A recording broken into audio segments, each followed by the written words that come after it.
आज कोणता प्रॉब्लेम घ्यायचा आपल्याला फायनल अकाउंटचा? Page number 57. पेज नंबर 57 वरती प्रॉब्लेम नंबर 4 बरोबर. Page number 57 problem number 4. आता जे विद्यार्थी आता व्हिडिओ बघून करतायत त्यांनी काय करा, जे टेक्स्ट बुक आहे आपलं स्टेट बोर्डचं त्याच्यावरती पेज नंबर 57 वरती प्रॉब्लेम नंबर 4 आहे तो समोर ठेवायचा आहे. ठीक आहे. आणि ज्या पद्धतीने मी समजवतोय त्या पद्धतीने पुस्तकात लक्ष द्या आणि समजून घेण्याचा प्रयत्न करा सगळ्यांनी. ठीक आहे. चला. From the following trial balance of messrs Meera and Mahadev prepare trading and profit and loss accounts for the year ended 31st March 2019 and balance sheet as on that date. आपल्याला जे ट्रायल बॅलन्स दिलंय ते दिलंय मेसर्स मीरा अँड माधवचं. Meera and Madhav 31 मार्च 19 अखेर. मग आता काय करा, इथे सुरुवातीला ट्रेडिंग अकाउंटचा स्टार्टिंगला लिहा in the books of Meera and Madhav बरोबर. त्याच्यानंतर trading account for the year ended. For the year ended तारीख काय दिली आहे 31 मार्च 2019 31 मार्च 2019 बरोबर. नंतर particular amount inner column, amount outer column, particular amount inner column, outer column. तसंच प्रॉफिट अँड लॉस अकाउंट त्याला पण इथे नावं द्यायचे. ठीक आहे. तुम्हाला बोर्डात प्रॉब्लेम सॉल्व्ह करायचे, मार्क मिळवायचे म्हणून तुम्ही लिहिताना व्यवस्थित लिहा. ठीक आहे. त्याच्यानंतर पार्टनर्स कॅपिटल अकाउंट पर्टिक्युलर पार्टनरची नावं लिहायची आहेत मीरा आणि माधव. ठीक आहे.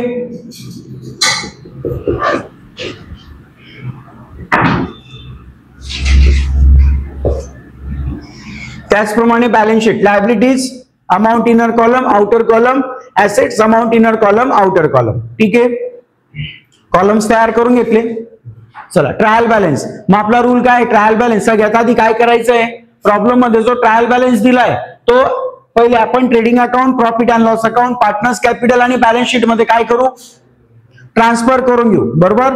म्हणजे जो दिलेला ट्रायल बॅलन्स आहे तो आधी आपल्याला पूर्ण ट्रान्सफर करून घ्यायचा आहे. ठीक आहे. मग आता बघा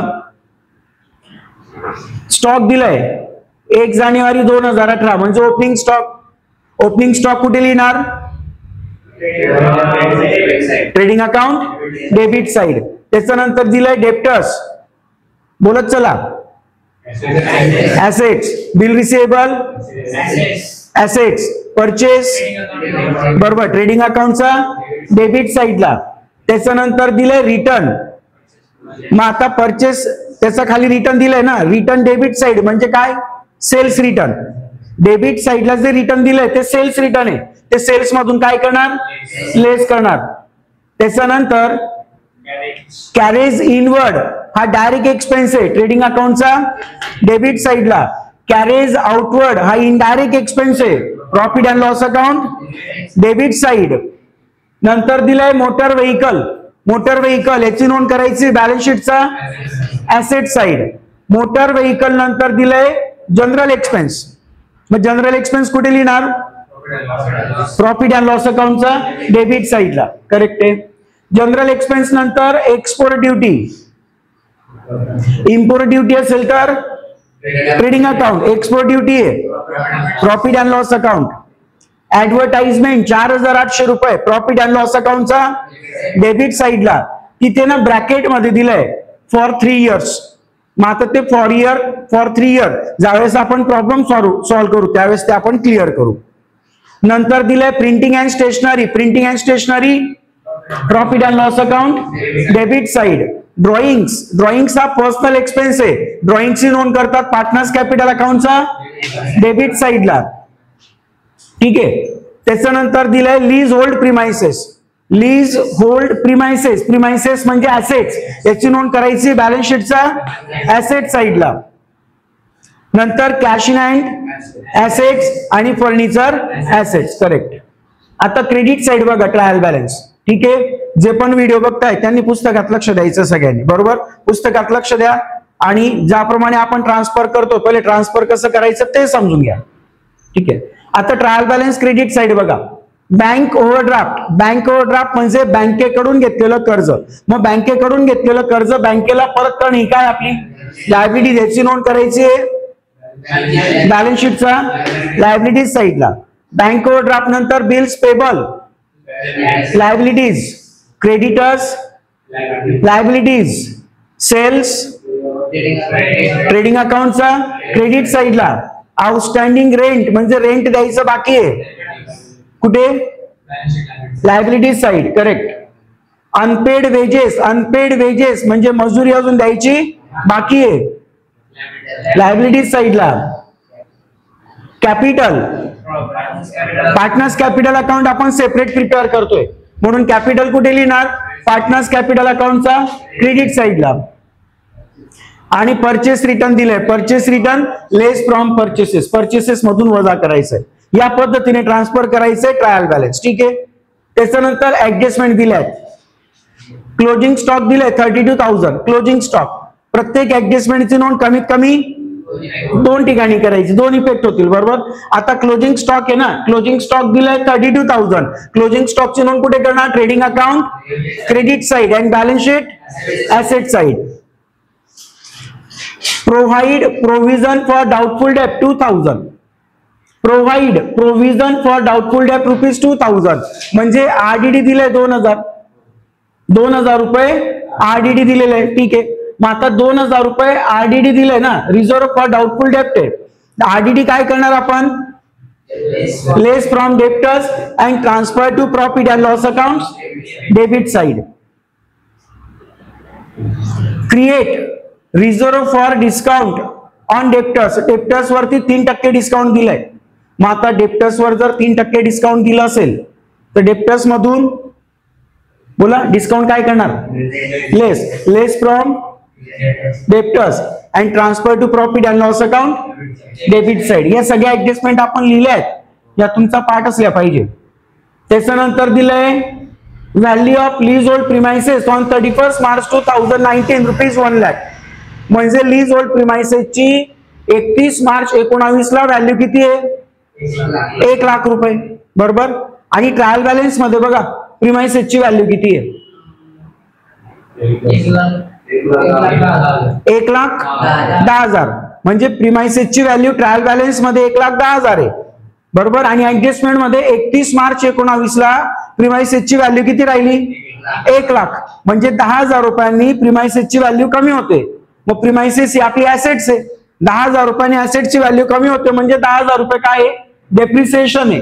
मग डेप्रिसिएशन काय करणार प्रिमाइसेस मधून लेस करणार आणि ट्रान्सफर करणार प्रॉफिट अँड लॉस अकाउंटचा डेबिट साइडला.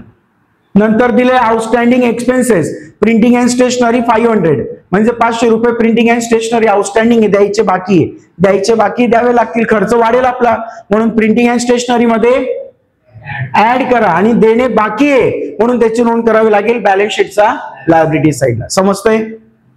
ठीक आहे.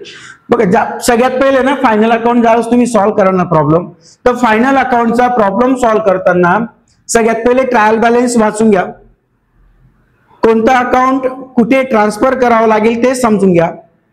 ऍडजस्टमेंट बघा आणि ऍडजस्टमेंट वाचल्यानंतर समजून घेतल्यानंतर मग प्रॉब्लेम सॉल्व्ह करायला सुरुवात करा.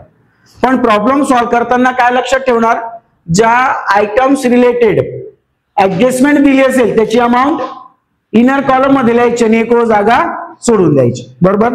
चला मग आता बघा एक ट्रायल बॅलन्स मध्ये जे दिले आपण ट्रान्सफर करू. फक्त ट्रान्सफर करताना काय लक्षात ठेवायचंय ऍडजस्टमेंट दिली असेल तर अमाऊंट इनर कॉलम मध्ये लिहायचं, हे तुम्ही लक्षात ठेवा. बघा मग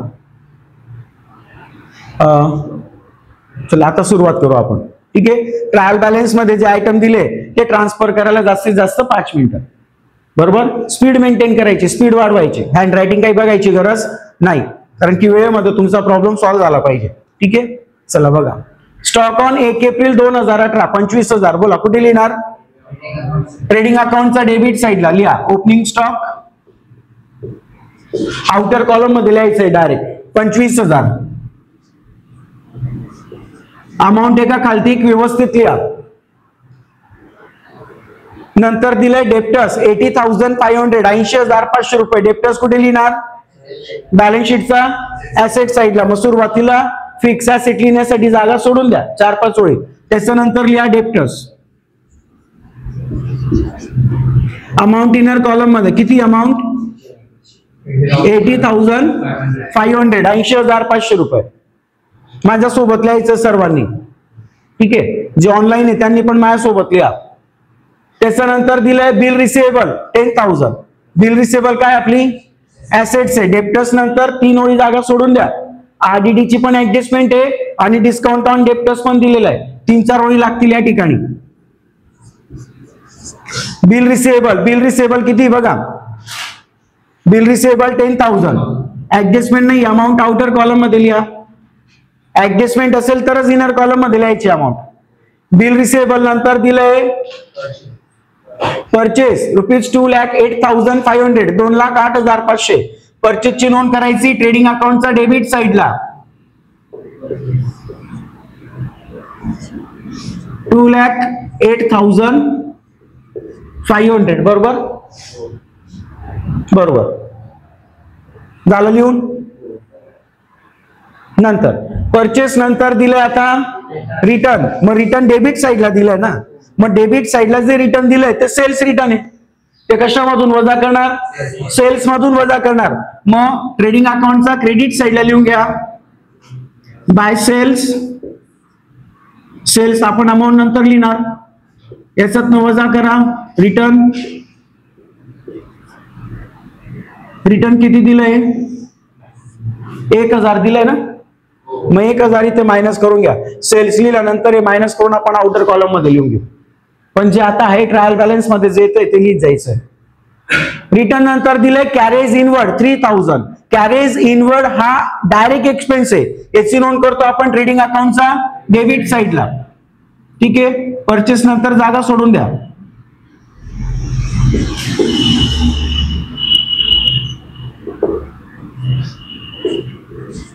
कॅरेज इनवर्ड ऍडजस्टमेंट नाहीये, अमाऊंट आउटर कॉलम मध्ये लिहा. कॅरेज इनवर्ड नंतर दिलंय कॅरेज आउटवर्ड हा इनडायरेक्ट एक्सपेन्स आहे प्रॉफिट अँड लॉस अकाउंटचा डेबिट साइडला.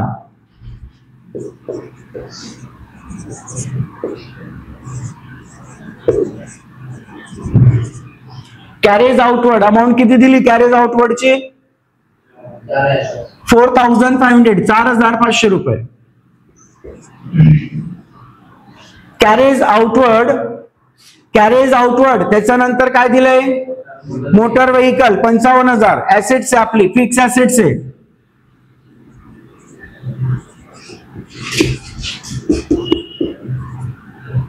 मोटर व्हेकल, आता मोटर व्हेकल ऍडजस्टमेंट आहे का मोटर व्हेकल रिलेटेड? नाही. मग अमाऊंट डायरेक्ट आउटर कॉलम मध्ये लिहा. किती अमाऊंट? 55,000, 55,000. त्याच्यानंतर काय दिलंय आता? General expense 1,800. जनरल एक्सपेन्स म्हणजे किरकोळ खर्च, इनडायरेक्ट एक्सपेन्स आहे. प्रॉफिट अँड लॉस अकाउंटचा डेबिट साइडला लिहा. जनरल एक्सपेन्स तुम्ही पूर्ण लिहायचं आहे व्यवस्थित. जनरल एक्सपेन्स दिलाय 1,800, 1,800 रुपये. General expense 1,800. नंतर दिलाय एक्सपोर्ट ड्युटी 900. एक्सपोर्ट ड्युटी हा इनडायरेक्ट एक्सपेन्स आहे, याची नोंद करतात प्रॉफिट अँड लॉस अकाउंटचा डेबिट साइडला.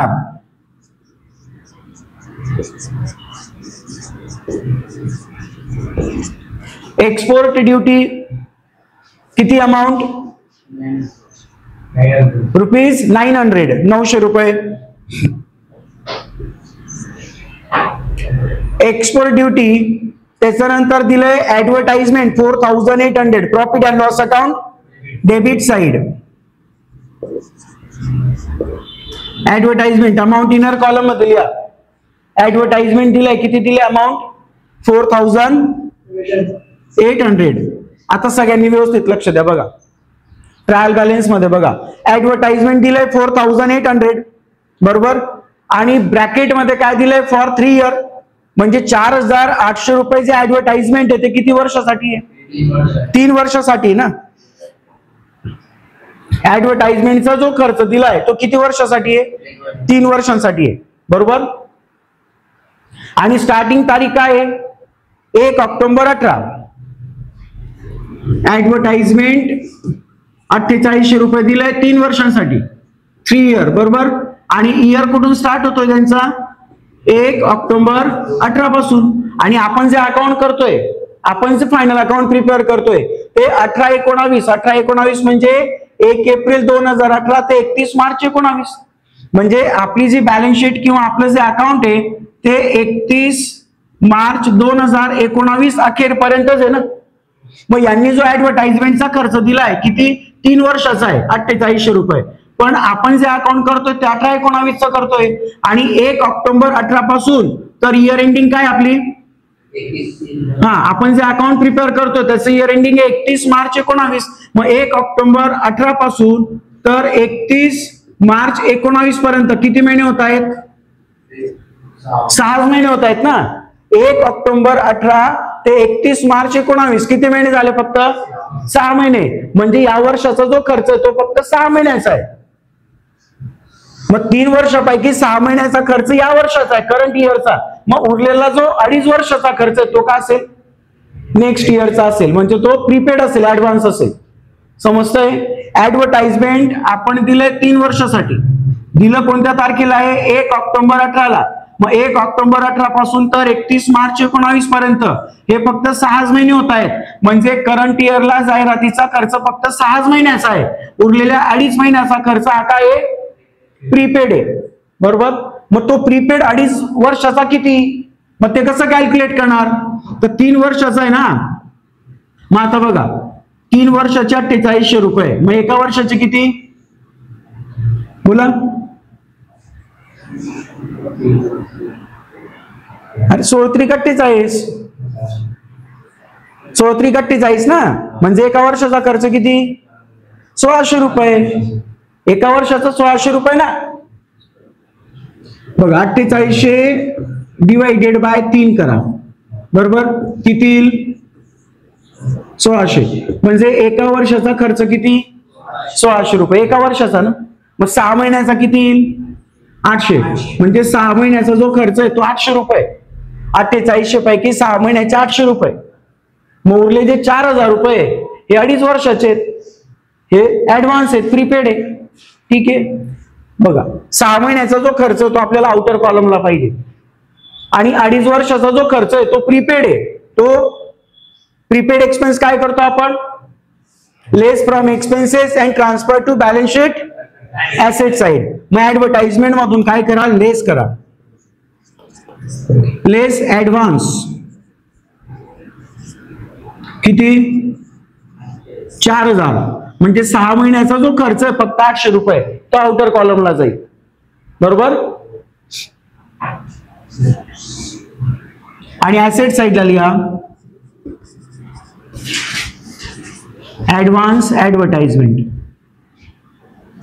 4000 रुपये. समजली काय ऍडजस्टमेंट?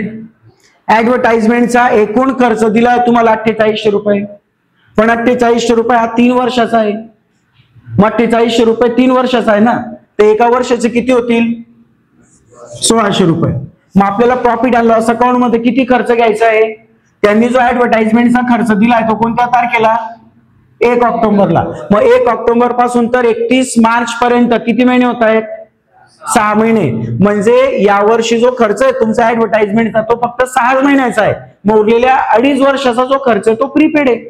मग 6 महिन्याचा ऍडव्हर्टाइजमेंट आणि 2.5 वर्षाचा ऍडव्हर्टाइजमेंट असं सेपरेट करा. मग ते कॅल्क्युलेशन कसं करणार? एका वर्षाचे 1600 रुपये म्हणजे 6 महिन्याचे किती झाले? 800 रुपये. तर 800 रुपये 6 महिन्याचा खर्च आउटर कॉलमला जाईल. आणि 2.5 वर्षाचा जो ऍडव्हर्टाइजमेंटचा खर्च आहे 4000 रुपये तो प्रीपेड आहे. तो आपण ऍडव्हर्टाइजमेंट मधून लेस करू आणि ट्रान्सफर करू बॅलन्स शीटचा ऍसेट साइडला. समजलं? ठीक आहे. नंतर printing and stationery profit and loss account debit साइडला लिहा.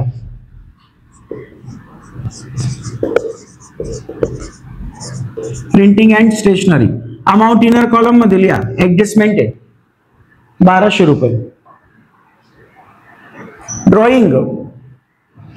ड्रॉइंग दिलंय, मीराचं ड्रॉइंग दिलंय 3500 आणि माधवचं ड्रॉइंग दिलंय 2000 रुपये. ड्रॉइंग कुठे लिहिणार? पार्टनर्स कॅपिटल अकाउंटचा डेबिट साइडला. Drawing 3500 and 2000.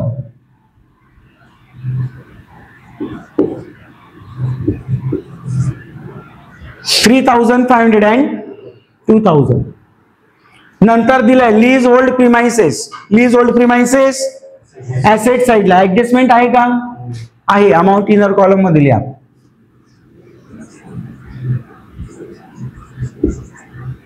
Lease hold premises. Lease hold premises किती दिली अमाऊंट? ₹1,10,000. अमाऊंट इनर कॉलम मध्ये लिहा. ऍडजस्टमेंट दिली आहे. Lease hold premises, lease hold premises नंतर दिले cash at bank 45,000. Cash at bank assets आपली 45,000. बरोबर.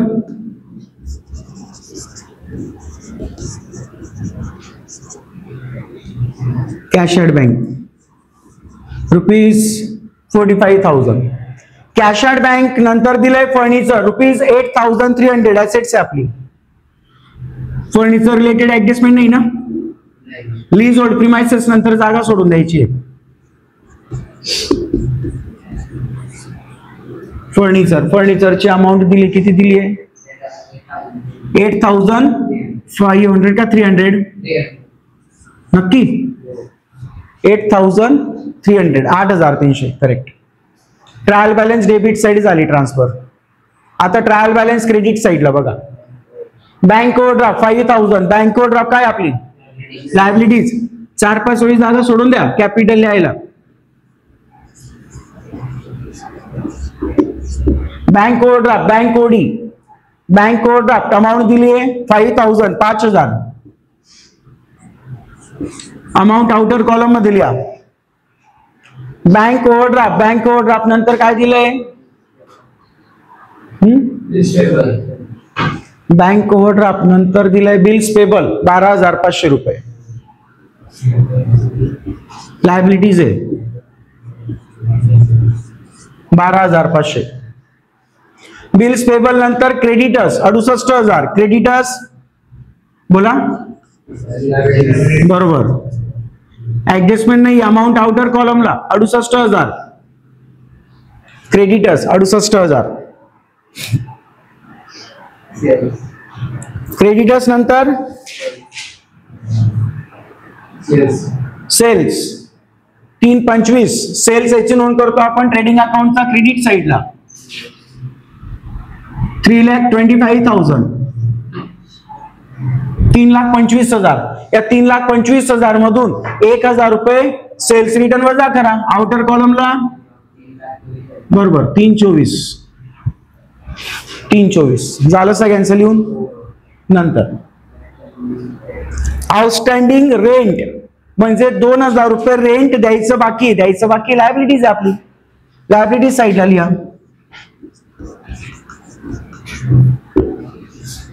आउटस्टँडिंग रेंट जर ऍडजस्टमेंट मध्ये दिलं असतं ना त्याचे 2 ठिकाणी इफेक्ट झाले असते. पण आउटस्टँडिंग रेंट ट्रायल बॅलन्स मध्ये दिलं याची एकाच ठिकाणी नोंद आहे. बरोबर. ट्रायल बॅलन्स शीटचा लायबिलिटी साइड. आउटस्टँडिंग रेंट नंतर दिलंय अनपेड वेजेस 1,500. आता बऱ्याच जणांना समजत नाही ते काय करतात. Unpaid wages add to wages and transfer to balance sheet liability side. पण हे केव्हा? जेव्हा ऍडजस्टमेंट असेल तेव्हा ना. ऍडजस्टमेंट असेल तर 2 इफेक्ट होतील ना. हे तर त्यांनी ट्रायल बॅलन्स मध्ये दिलंय. म्हणजे ट्रायल बॅलन्स मध्ये जे अकाउंट दिले, जे आयटम्स दिले त्याची नोंद फक्त एकाच ठिकाणी होते. मग इथे काय दिले आता त्यांनी? अनपेड वेजेस 1,500 म्हणजे ट्रायल बॅलन्स मध्ये दिलं एकाच ठिकाणी नोंद होईल. मग अनपेड वेजेस, वेजेस द्यायची बाकी 1,500 रुपये काय आपली लायबिलिटीज आहे. अनपेड वेजेस 1,500 1,500 रुपये झालं. नंतर कॅपिटल दिलंय. मीरा कॅपिटल 75,000. माधव कॅपिटल 75,000 कॅपिटल याची नोंद करतो आपण पार्टनर्स कॅपिटल अकाउंटचा क्रेडिट साइडला. बाय बॅलन्स ब्रॉट डाऊन तुम्ही व्यवस्थित लिहायचंय, पूर्ण लिहायचंय, तुम्हाला मार्क मिळवायचे लक्षात ठेवा. बॅलन्स ब्रॉट डाऊन वगैरे पूर्ण लिहा. 75,000 75,000 त्याच्यानंतर परचेस रिटर्न 1,000 परचेस मधून काय करणार, लेस करणार, परचेस मधून वजा करा, लेस रिटर्न 1,000 याच्यातनं वजा करा 2,07,500 रुपये 2,07,500 बरोबर ना. 2,08,500 मधून 1,000 वजा करा 2,07,500. चला ट्रायल बॅलन्स मध्ये जे अकाउंट दिले होते त्याचे आपण पूर्ण पोस्टिंग करून घेतली. ट्रायल बॅलन्स मध्ये दिलेल्या संपूर्ण अकाउंटची काय केली आपण, पोस्टिंग करून घेतली. बरोबर ठीक आहे. आता ऍडजस्टमेंट, प्रत्येक ऍडजस्टमेंटची नोंद 2 ठिकाणी करावी लागेल. प्रत्येक ऍडजस्टमेंटची नोंद किती ठिकाणी करणार, 2 ठिकाणी. चालू आहे.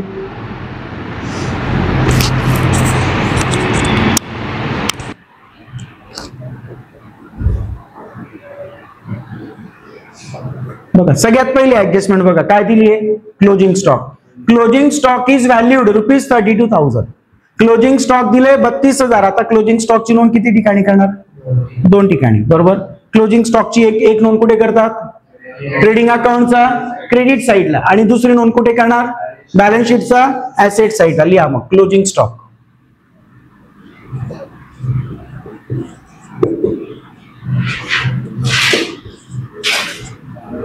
क्लोजिंग स्टॉक किती रुपये, 32,000 आणि ऍसेट साइडला लिहा.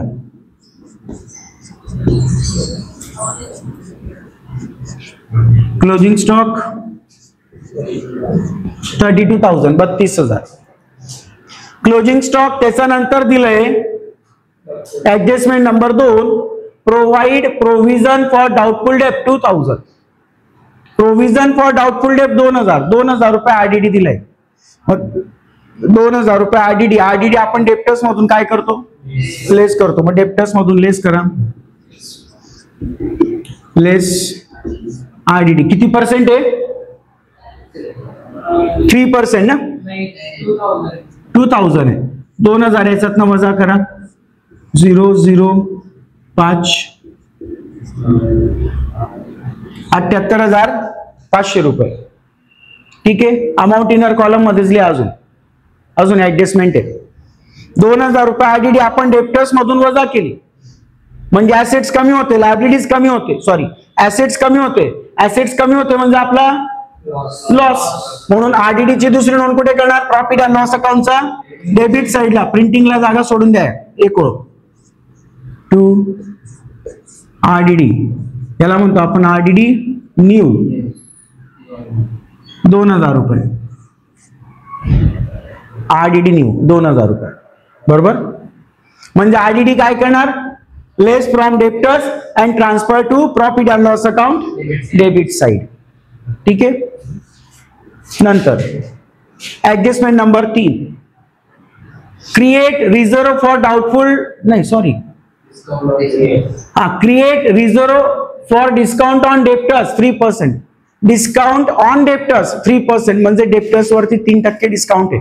मग डिस्काउंट काय करतात, परत लेस करतात. म्हणजे आपण लिहिल्या ना सगळे ऍडजस्टमेंट पार्ट केल्या ना आपण, तर डिस्काउंट ऑन डेप्टर्स, डेप्टर्स मधून काय करणार, लेस करणार. डेप्टर्स मधून वजा करा, लेस डिस्काउंट किती, 3%. मग 3% कशावर कॅल्क्युलेट करणार, 78,500 वर, 78,500 वर 3% कॅल्क्युलेट करा. 1% साठी किती येईल बघा. 1% काढायचं असेल तर शेवटून 2 डिजिट कमी करा, 785. म्हणजे 1% साठी किती, 785. आपल्याला 3% पाहिजे, गुणिले 3 करा. 5 त्रिक 15 बरोबर, 3 8 24 आणि 1 25 2 3 7 21 22 23 2355 बरोबर. 2355. मग आता ते याच्यात नाही वजा करून लिहा किती येत आहेत. 5 4 76,145. 78,500 मधून 2,355 वजा करा. 76,145. मग डिस्काउंट ऑन डेप्टर्स आपण वजा केलं. दुसरी नोंद कुठे करणार. ऍसेट कमी झाले ना. डिस्काउंटमुळे डेप्टर्स कमी झाले, ऍसेट कमी झाली. प्रॉफिट अँड लॉस अकाउंटचा डेबिट साइडला टू डिस्काउंट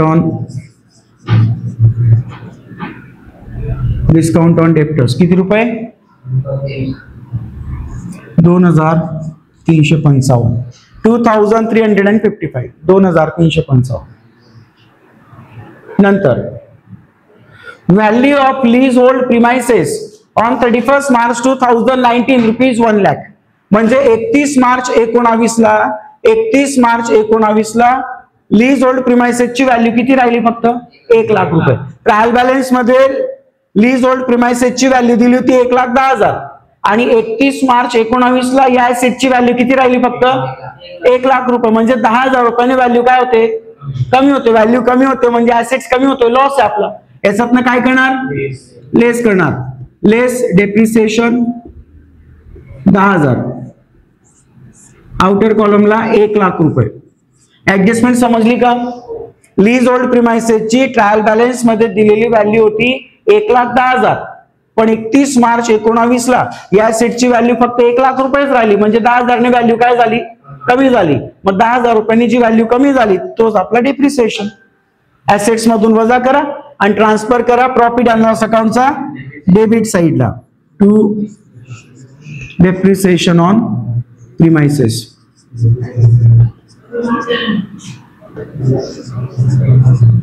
10,000 रुपये. ठीक आहे. नंतर लास्ट ऍडजस्टमेंट आहे बघा. आता outstanding expense printing and stationery 500. 500 रुपये प्रिंटिंग अँड स्टेशनरी आउटस्टँडिंग आहे. आउटस्टँडिंग आहे म्हणजे प्रिंटिंग अँड स्टेशनरीचा खर्च द्यायचा बाकी आहे. प्रॉफिट अँड लॉस अकाउंटचा डेबिट साइडला बघा प्रिंटिंग अँड स्टेशनरी किती दिलंय 1,200 रुपये आणि 500 रुपये अजून द्यायचे बाकी आहे. 500 रुपये अजून द्यायचे बाकी म्हणजे काय खर्च वाढेल. म्हणून याच्यामध्ये काय करणार. ऍड करणार. ऍड आउटस्टँडिंग 500 रुपये. आउटर कॉलमला 1,700 आणि 500 रुपये द्यायचे बाकी आहे म्हणजे काय आपली लायबिलिटीज आहे. Outstanding printing and stationery. Outstanding printing and stationery किती रुपये. आउटस्टँडिंग किती होतं 500. 500 रुपये. मग या पद्धतीने पूर्ण प्रॉब्लेम सॉल्व्ह करायचा आहे. आलं तुमच्या लक्षात. आता स्टेप बाय स्टेप अकाउंट काय करायचं क्लोज करायचं. सगळ्यात पहिले कोणता अकाउंट क्लोज करणार. Trading account. डेबिट आणि क्रेडिट कोणती साइड जास्त आहे. क्रेडिट साइड जास्त आहे ना. मग क्रेडिट साइडची टोटल करा. 0 0 0 4 आणि 2 6 2 आणि 3 5 आणि 3 3,56,000. 3,56,000 आणि या 3,56,000 मधून आता यांची टोटल वजा करा. मग तुम्हाला डायरेक्ट जर वजाबाकी करता येत असेल तर ठीक आहे. नाही तर मग यांची टोटल बाजूला लिहा आणि मग कॅल्क्युलेशन करा. बरोबर. 356 यांची बेरीज करून या साईडला पेन्सिलीने. 5 बरोबर. 7 आणि 5 12 आणि 3 15. चला 1 2 आणि 1 3 आणि 2 म्हणजे 2,35,500 आणि क्रेडिट साइडची टोटल होती 3,56,000 बरोबर. मग 356 मधून 2,35,500 वजा करा. 5 0 2 किती येतं 1,20,500. जो डिफरन्स आला त्याला नाव द्यायचं आहे gross profit. Gross profit carried down लिहा किंवा ब्रॉड कॅरीड डाऊन लिहा किंवा बॅलन्स फिगर लिहा. मग हा जो ट्रेडिंग अकाउंटचा डेबिटला आपण ग्रॉस प्रॉफिट दिलाय याची नोंद करतात प्रॉफिट अँड लॉस अकाउंटचा क्रेडिट साइडला by gross profit. By gross profit किती 1,20,500 रुपये 21,500. आणि आता क्लोज करा प्रॉफिट अँड लॉस अकाउंट. कोणती साइड जास्त आहे क्रेडिट साइड जास्त आहे 1,20,500 1,20,500 रुपये. त्याच्यात ना आता ही डेबिट साइड वजा करून टाका. मग पहिले याची टोटल वाटल्यास बाजूला करून घ्या. याची टोटल बघा किती आहे 5 आणि 8 13 13 आणि 9 बोला 22 आणि 8 30 आणि 7 37 आणि 3 40. चला 4 आणि 1 5 आणि 1 6 आणि 2 8 आणि 2 10 आणि हे 4 14. चला 1 आता काय 1 आणि 1 2 बस 24,055 आणि टोटल आहे 1,20,500 1,20,500. हे वजा करा 10 मधून 5 गेले 5 9 मधून 5 गेले 4 6 11 मधून 2 वजा होतील किती 96,445 का. ठीक आहे मग इथे लिहा 96,445. याला नाव द्यायचं नेट प्रॉफिट. याचा खाली अंडरलाईन करा आणि 2 पार्टनर्स आहेत मीरा आणि माधव. त्यांची नावं लिहा इथे मीरा माधव. त्यांचा रेशो दिलाय का प्रॉब्लेम मध्ये बघा बरं. प्रॉफिट रेशो दिलाय का नाही दिलाय. मग प्रॉफिट रेशो दिला नसेल तर काय समजायचा इक्वल म्हणजे दोघांचा जो रेशो आहे तो इक्वल आहे. मग आता इक्वल रेशो प्रमाणे डिवाइड करा. 96,645 ला समान भाग करा 2 समान भाग 96,000 किती 48,000 चला 48,222 आणि 48,223 असं देऊन टाका. ते 50 पैसे हिशोबामध्ये निघायचे बरोबर. इक्वल रेशो प्रमाणे वाटून द्या 48,222 आणि 48,223. मग कुठे ट्रान्सफर करणार प्रॉफिट अँड लॉस अकाउंटचा डेबिटला आहे पार्टनर्स कॅपिटलचा क्रेडिट साइडला पार्टनर्स कॅपिटलचा क्रेडिटला नेट प्रॉफिट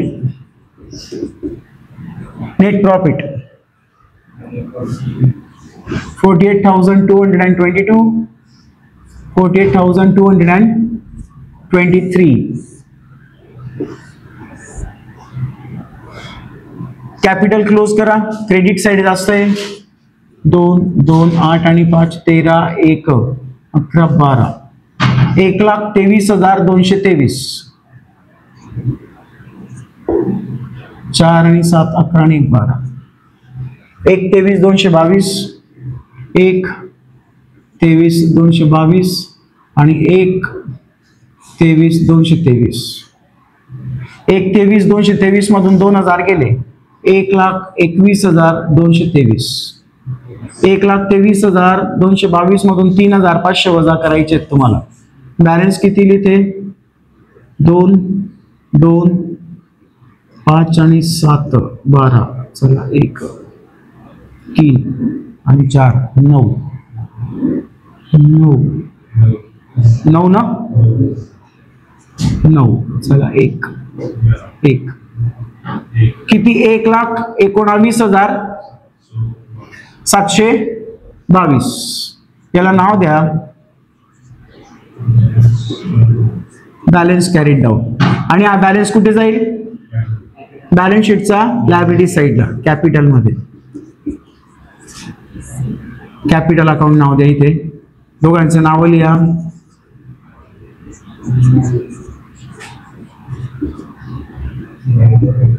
1,19,722 1,21,223. त्यांची टोटल बाहेर लिहा. 5, 4, 9, 10, 4, 2 किती? 2,40,945. आणि दोघं साईडची टोटल करा. किती येते टोटल?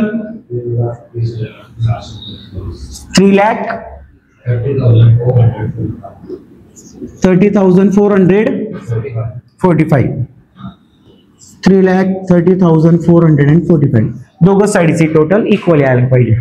या पद्धतीने फायनल अकाउंटचा प्रॉब्लेम सॉल्व्ह करायचा. आलं लक्षात?